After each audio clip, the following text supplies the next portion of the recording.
Robert had always assumed his marriage to Linda was designed to last. They had been married for 30 years, raising 2 children. Jake, their oldest kid, who has lately become a father, and Emily. Robert embraced his new role as his free-spirited daughter graduated from college at the age of 57. Linda, 53, Jake's baby boy's grandfather, was expected to. She finds satisfaction in becoming a grandma, but her priorities have just evolved in a. Linda had begun spending more time with a new set of acquaintances, which puzzled Robert. These women are preoccupied with identity politics and modern feminist theory. I frequently hosted book clubs where the main topic of conversation wasn't literature, but rants about systematic injustice and the difficulties of being a wife and mother. Robert didn't mind Linda having her own beliefs. He enjoyed a good fight, but recently, she seemed more distant, almost as if she were becoming someone else. As Robert stood on the porch cuddling his grandson, Linda strolled out of the house, looking unusually energetic. She had chopped her hair into a short, spiky style and wore clothes that didn't exactly fit her regular taste, ripped jeans, and a t-shirt with a big phrase "Destroy the Patriarchy" going somewhere. Robert inquired, gently bouncing the baby on his knee. "Book club," Linda replied curtly. "We're talking how society confines women into unpaid labor, and you should give Jack and Sarah a break." The infant Robert grinned and replied, "That's exactly what I'm doing right now. Enjoy doing it because it's my grandchild." But Linda continued, "That's good, but you shouldn't put that duty on me." Robert chuckled. "Linda, I believe they were also expecting you want to spend time with your grandson. He is family after all." She rolled her eyes. "Don't start, Robert. I've raised my children, and I don't owe anyone my time." She stormed off, leaving Robert shaking his head. He could sense something was shifting, but couldn't quite put his finger on it. A few weeks later, Linda remarked during breakfast, "I need some. 30 years of marriage is a long time, and I feel like I've lost myself." Identity. Robert, pouring his coffee, looked up and gently smiled at Linda. "You are one of the most energetic people I know. What type of identity are you missing?" "It is not about you," she snapped. "I just need space. I'm going on a solo trip." Robert raised an eyebrow. "You've never even gone camping without the kids. Where are you thinking of going?" "Oh, somewhere warm, perhaps a retreat." For personal growth, she avoided eye contact and quickly departed the table. Robert had his suspicions about personal growth. He mumbled while peering into his coffee cup. Linda went. When she returned from her solo vacation a week later, she appeared revitalized and strangely confident, but Robert soon discovering the truth. She went to Miami with a group of considerably younger men and women she met through her activist. Jake's wife, Sarah, had seen images on social media and secretly shared them with Robert for personal growth. Robert mumbled as he scanned through the images. There was Linda grinning on. When he confronted her, she was aboard a yacht surrounded by males dressed in beach shorts in their early 20s drinking beverages. Evening. Linda didn't deny it. "So what if I went with pals I deserve to have?" "Robert, after 30 years of cooking, cleaning, and meeting your wants, I'm done." "Linda," Robert continued, attempting to keep his voice steady, "you're forgetting the life we built together, our children, our home." Linda crossed her arms and said, "Nothing matters to you anymore, grandson. Shouldn't I've given enough of myself? I'm restoring my freedom and Linda's." Her change continued as she attended protests and tweeted heated feminist thoughts on social media and launched her own blog titled "Freedom Over Families." Robert noticed her videos were increasingly hostile. In one video, she said women have been shackled by domestic expectations for millennia. "I won't waste another second on a life defined by a man's wants." At first, her increasing. The audience was supportive, but fractures appeared when Linda disregarded her grandson's first birthday celebration, writing instead about breaking away from the obligations of childcare. Even her devoted followers began to question her account, while Robert kept things calm, playing the role of grandfather. With pride, attending every milestone event for Jake's son and calmly surviving Linda's absence. Yet deep down, he was wounded and dismayed that the lady he had loved for 3 decades had turned her back on their family. Linda's metamorphosis reached a new level about a month following her personal growth trip. Heights, it wasn't just her behavior that had altered, but her appearance as well. More and more youthful, she strolled into the house one evening with her hair dyed a stunning color. Robert was dressed in ripped trousers and a cropped leather jacket with pink and black streaks. He was sitting in the living room reading a book when she made her big entrance. He looked up, cocked an eyebrow, and said his. He added, "I guess I should call you Pinky now." Linda sneered. Throwing her purse on the table is called self-expression, Robert. Maybe you could try it sometime. I am not saying the first thing that comes to mind right now, he quipped, returning to his book. Linda did not laugh.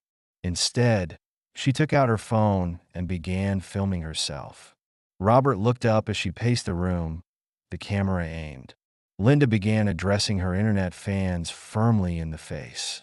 Do you ever felt that marriage is just another method for men to control us, as if they expect us to be their cooks and maids, their therapists, and we don't get anything in return?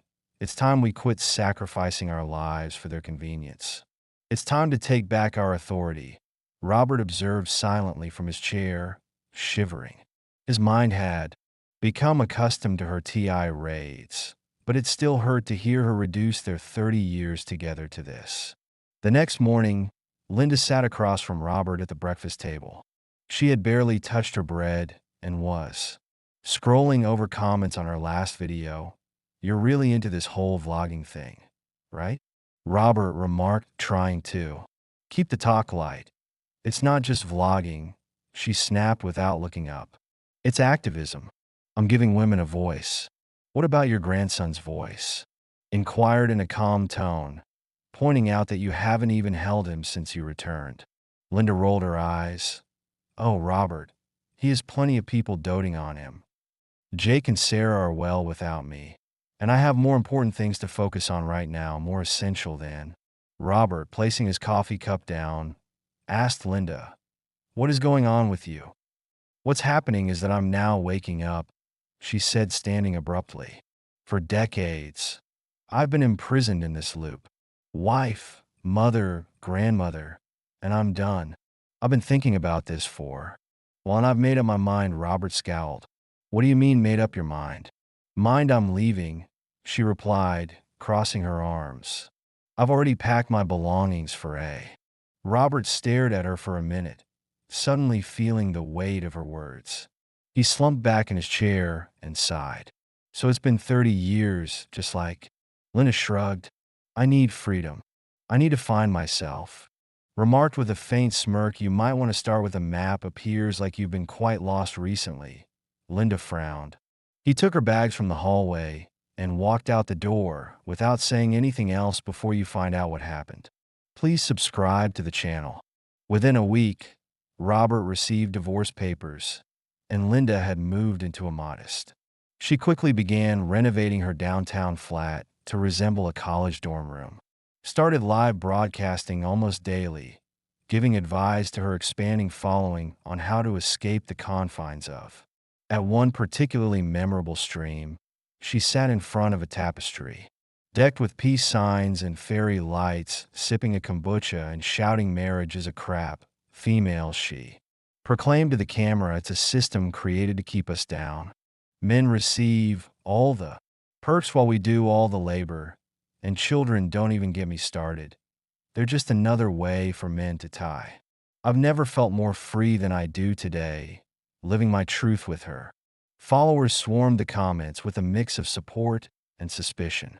One person commented, "Weren't you the one who said last month that family is everything? Now you're saying the opposite." Another child ed, "You're actually blaming males for." Linda brushed off the unfavorable comments, focusing instead on her cheerleaders. But the gaps in her logic were becoming harder to overlook, even by her most loyal admirers. Meanwhile, Robert eased into his new schedule, embracing his role as a grandfather and spending time with Jake. When Jake mentioned Ed, Sarah, and their infant kid, Linda Robert would shrug. Say she's on a journey. Let's just hope it doesn't end in a dead end, despite the. But Robert's sense of humor never wavered. When his daughter Emily inquired how he was holding up, he smiled and, well, I miss having someone around to judge my socks, but other than that, I'm doing okay. But deep down, Robert knew this was only the beginning. Linda's antics were far from over during the first few months after she left. Robert held a glimmer of hope. Jake and Emily, his two children, were equally optimistic that their mother was only going through a midlife crisis. Jake frequently told his father that this had to be transitory. Mom has always been a touch dramatic, but she will figure it out. Emily agreed. She's just lost right now. Once she understands how stupid all of this is, she'll come back, as she usually does. Robert nodded along, wanting to believe them despite all. He wasn't upset with Linda and was open to reconciliation if she ever chose to come back. He still loved her even if she'd become a stranger. She's on her adventure, Robert would say to Jake and Emily over dinner. Let her explore, maybe she'll find her way home again.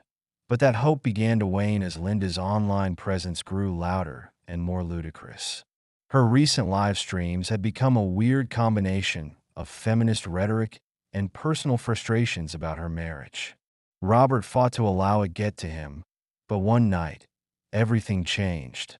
Linda posted fresh video, and this one was more frightening than anything her family had seen previously. She sat in her little apartment with Tony, a 27-year-old activist. Tony, whom she introduced as her lover, was tall, slender, and wearing a shirt that read "End." With patriarchy in the backdrop, he was making pasta while Linda narrated. Scenario for her fans, ladies. Linda began, her tone haughty and confident. Tony is the ideal partner. He respects my independence, realizes that women are the center of the universe, and knows it's his responsibility to help me in every manner. Tony waved at the camera with a wooden spoon and stated, Linda is my queen. I'm just here to make sure she's happy. Linda beamed. This is what men should aspire to. No expectations, no demands, just support. It's so much better than. Jake called Robert right away after watching the video. Dad, did you see this, Tony? She's seeing some man who looks like he should be at a college dorm rather than cooking in Mom's kitchen. Robert giggled. Yeah, I observed. It looks like Tony is making her pasta. Emily, who is quite progressive, was furious. This isn't only embarrassing, Dad. It's treachery. She's out here flaunting this crap while you've been taking care of things at home as a grandfather. Holding it all together. It's nasty. Robert groaned. Emily, she's not the same. We remember that we just had to let her be whoever she believes she's becoming. But Emily wasn't ready to let it go. A few days later, Emily decided to call Linda directly because she needed to confront her mother and convey all that had happened. Mom, Emily started, attempting to keep her voice steady. And I don't know who you are anymore. You've abandoned Dad, Jake, me, and even your grandson. We all back you. Thinking. Linda responded, you were just going through something, but now you've completely lost touch with reality. Emily, you sound like every other deluded woman trapped in the patriarchal society. I did not abandon anyone. I emancipated myself. And if you don't see it, you're part of the problem. Emily shot back. Mom, you left Dad for some 20-something guy who presumably can't even pay his own rent. You talk of independence, but all I see is selfishness. What about Dad? Your grandchild? You have let everyone down. I am not here to spend my life for anyone. Linda snapped. And for the record, Tony is more of a man than your father ever was. He realizes that women deserve to be honored, not burdened with duties. Emily couldn't handle it. Mom, you've completely lost your mind. You've betrayed Dad. I can't believe you betrayed us and turned into a parody of yourself. I am related to you. Linda hung up later that evening. Emily told the speaking with Robert and Jake, she said Tony is more of a guy than you, Dad. Emily, still angry, Robert laughed as he poured himself a glass. I'm not sure about Tony's manliness, but I know he cooks a mean. Even Jake couldn't help but chuckle, Dad. Maybe I should take lessons. You're handling this too well. What else can I do? Robert shrugged your mothers. At this moment, all we can do is sit back and watch the show, but Robert felt. In the end, the woman he had loved for 30 years was gone, replaced by someone unrecognizable. The divorce was no longer merely a legal paper, but a truth he had to embrace. After a month since Emily's furious dispute with Linda, things in the Davis family had begun to settle into a calmer rhythm. Robert took peace in his job as a grandfather, and in the quiet moments he spent working on small projects around the house. One evening, while repairing a rickety chair, Emily strolled into the living room, holding 2 cups of tea. Dad, she murmured, sitting across. I've been thinking that's always dangerous, Robert taunted, smirking. As he fastened the last screw on the chair, Emily ignored his jest, her tone altering to one of cautious attention. You know you're only 57. That's not ancient, not even close. You've got plenty of time ahead of you, and maybe you don't have to spend it alone. Robert sat down his tools and cocked an eyebrow at her. Emily, are you recommending I start swiping? I refuse to take selfies with dog ears on dating apps. Emily chuckled. I'm serious, Dad. You've got so much to contribute. You're kind of humorous, and honestly a total catch. I just don't want you to cut yourself off to the idea of meeting someone new. Robert leaned back in his chair, taking a drink of tea.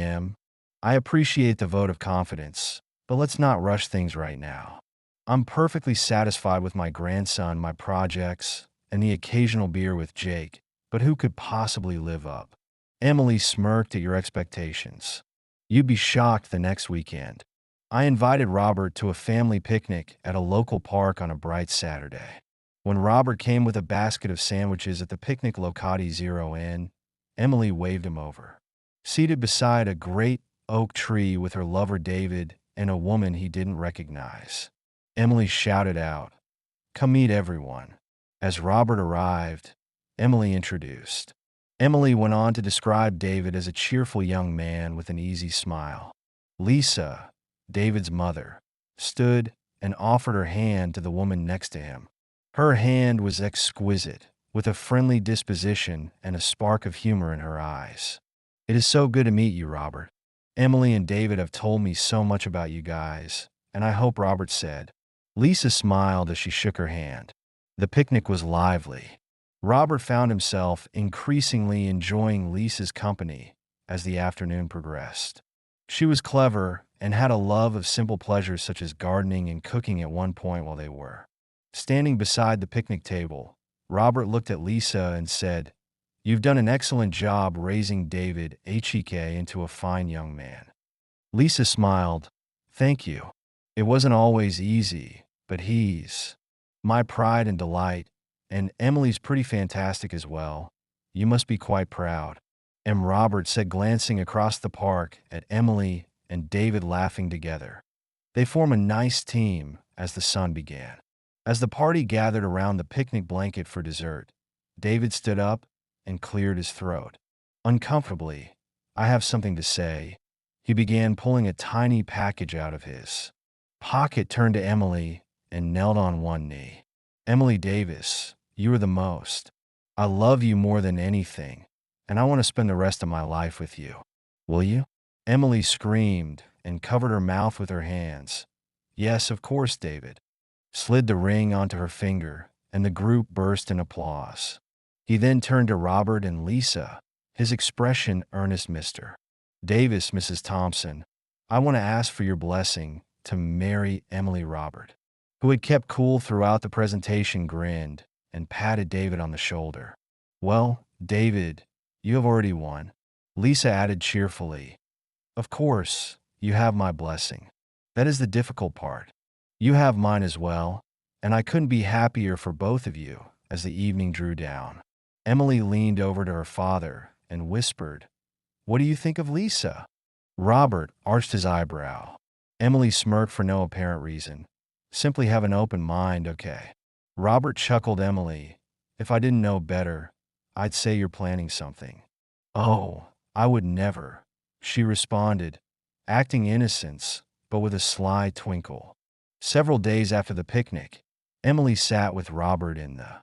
David began flipping through Dre's wedding planning notepad in the kitchen. And I have been talking. We don't want a large, beautiful wedding with no ballrooms or ice. Robert smiled as he took a cup of his coffee. Sounds beautiful to me. A day about love and family doesn't. All the bells and whistles. Where do I sign up to help? Emily stopped for a second before adding, there's one thing. Although David believes we should invite Mom, and I'm not convinced. Robert raised in. Emily, even if your mother has been in good health, she is still your mother. She has a right to know and be present for her daughter's wedding. Emily grumbled. I know, but can you picture what she?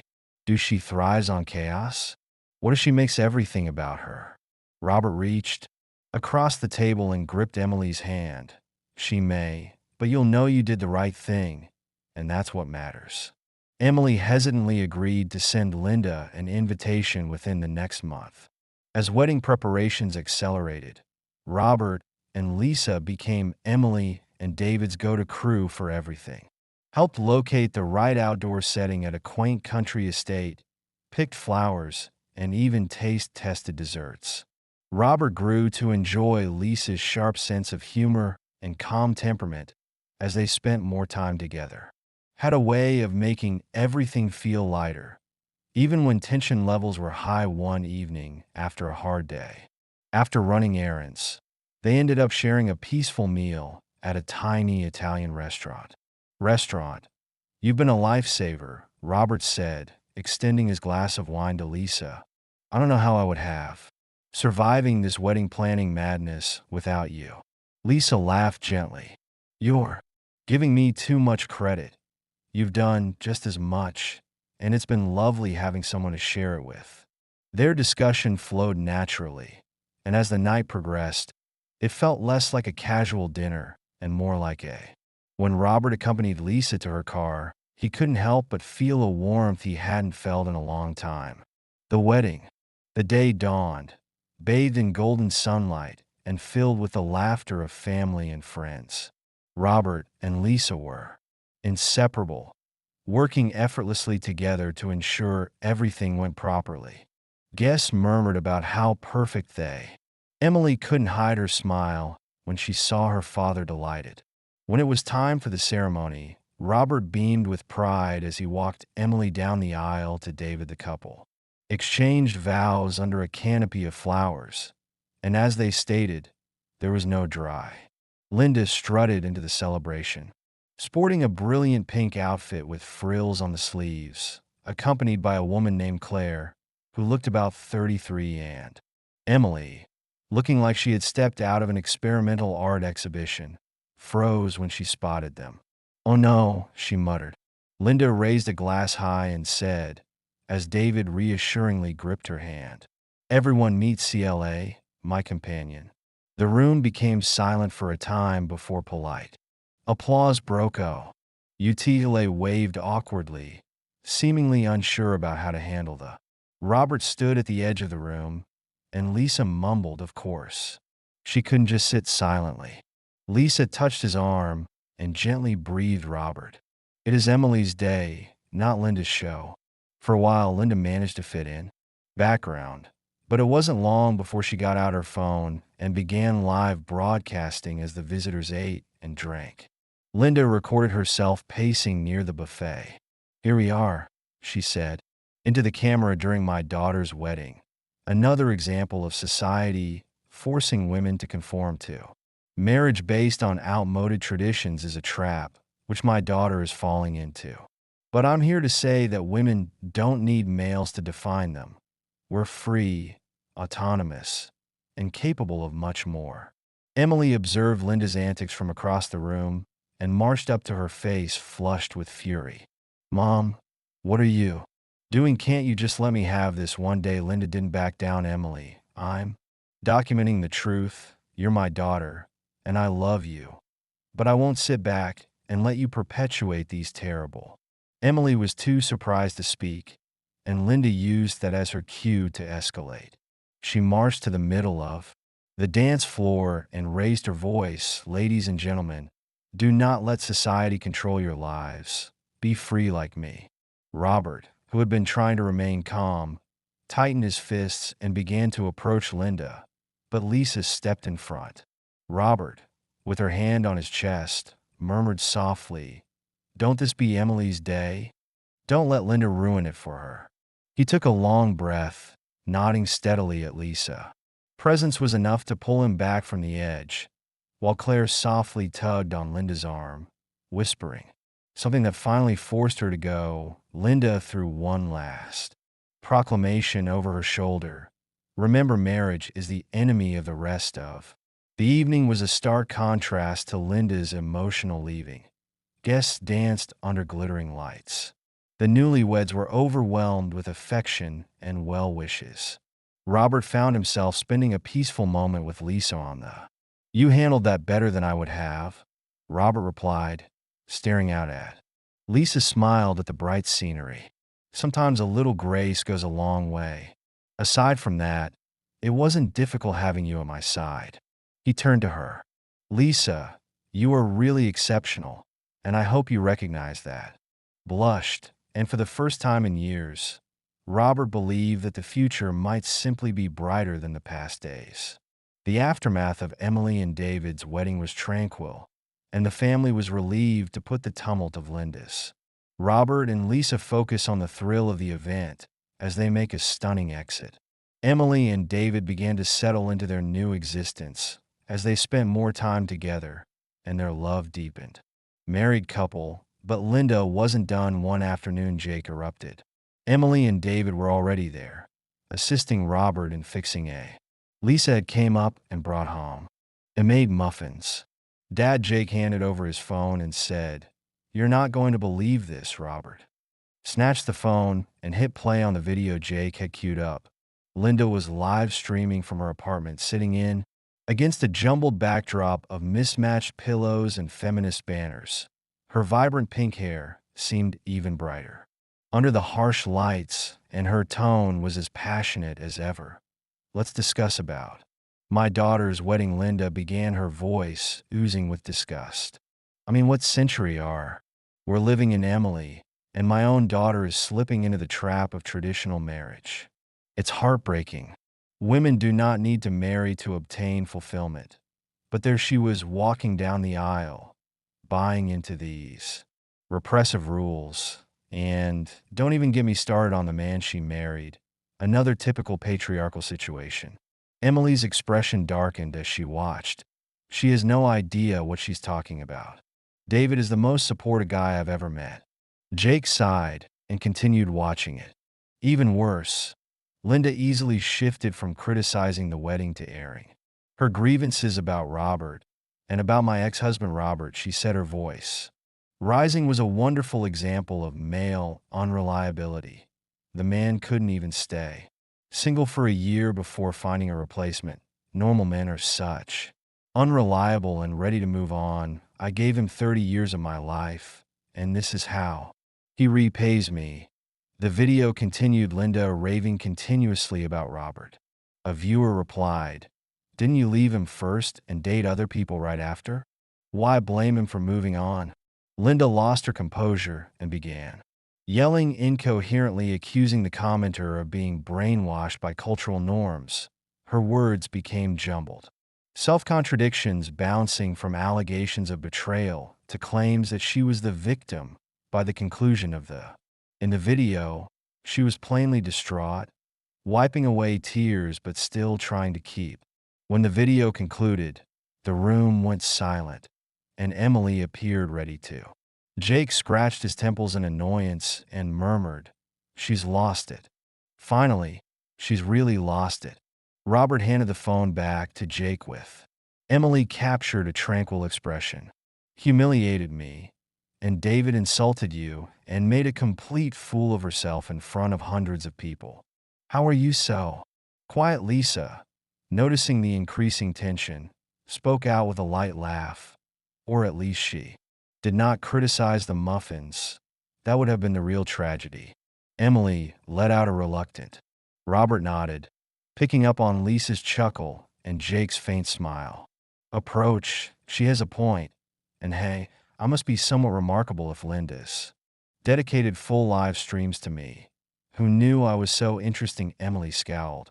But the amusement in Robert's tone began to wear her down. Dad, how can you joke about? This is not worth taking seriously because Robert stated that his voice is steady. Your mother has made her choices, and we have made ours. Whole. ING onto anger will not help any of us in the situation she is trying to drag us into. Her mayhem, and we don't need to go along for the journey. Lisa added, your father's right. It's best to focus on what we have now together, and let her live in her own little world if that's what she wants. At the conclusion of the day, Emily and Jake quietly decided they were done. Jake barred Linda from all of his social media accounts, and Emily followed suit. Emily responded firmly, I'm done listening, as Robert watched. She could keep shouting into the blank if that made her happy. His children make their choice with a mixture of relief and sadness. You're both doing what you need to do, he continued, but remember she's still your mother if you ever want to reach out. Jake whispered, it's okay if it doesn't happen. Emily clutched Robert. Thanks for being the steady one, Dad. You're the best. Lisa placed a. She gently placed a soothing hand on Robert's arm and remarked, you handled that beautifully. Robert smiled with a little help from Lisa, and for a time the weight. Linda's turbulence felt like a distant memory. The family was moving forward, leaving Linda's melodrama behind. 4 months after Emily's wedding, Robert and Lisa decided to take the next step in their relationship and moved in. Together, integrating their lives effortlessly. Their house was full with laughter, warmth, and the simple joy of sharing moments, gardening together, hosting family dinners, and doting on their children and grandchildren. David was fitting in a married life, and Jake's youngster was developing rapidly, providing tremendous joy to the family. Everyone seemed to be in a good place, finally leaving the insanity of Linda's antics behind. But Linda remained. Her downward slide, she started producing films presenting herself as a victim and blaming everyone. Robert, her children. Lisa's rants got increasingly confused as a result of her misery, and her audience began to wane as even her most loyal fans lost patience with her contradictions. Linda had a noticeable collapse. She began sobbing uncontrollably and was unable to form. Concerned viewers called emergency services, and Linda was admitted to a hospital and received mental health care while there. Started therapy and gradually came to terms with the implications of her conduct. For the first time, she recognized how her decisions had estranged her family and how her own anger had driven her sadness. For the first time in years, Linda felt the weight of regret after her release. To seek forgiveness from her children, and even Robert, she addressed emotional handwritten letters to each of them. They recognized her mistakes and asked for another chance to be a part of their life. But the wound she left. Emily and Jake didn't want to read the letters and refused to welcome her back into their lives, so Robert was also hesitant, feeling that Linda's apologies were sincere. Could not undo the damage she had done. It was Lisa who intervened, Robert said one evening. Place a soft hand on his arm. I know Linda damaged you and the kids severely, but maybe it's time to let her try to make amends. Forgiveness does not imply forgetting or dismissing what she did. Simply means giving her a chance to be better. Robert is divided between his residual bitterness and Lisa's wisdom. I'll speak with Emily and Jake, who finally stated that her relationship with her family began to repair gradually and cautiously at first. There were only brief formal chats, but as time went, those moments became more casual, and trust was not totally repaired. The channels of contact were open again, but Robert remained guarded. Lisa's encouragement reminded him that individuals might change if they sincerely wanted to, and Linda might prove herself with time, was ready to be part of their life again. For the time being, the family moved forward, finding enjoyment in the present while leaving the anguish of the past behind. The end of Linda's journey was uncertain. For Robert, Lisa, and the rest of the family, life was finally filled with serenity, love, and hope for the future. If you love the narrative, please subscribe to the channel. I wish you a wonderful mood and good luck.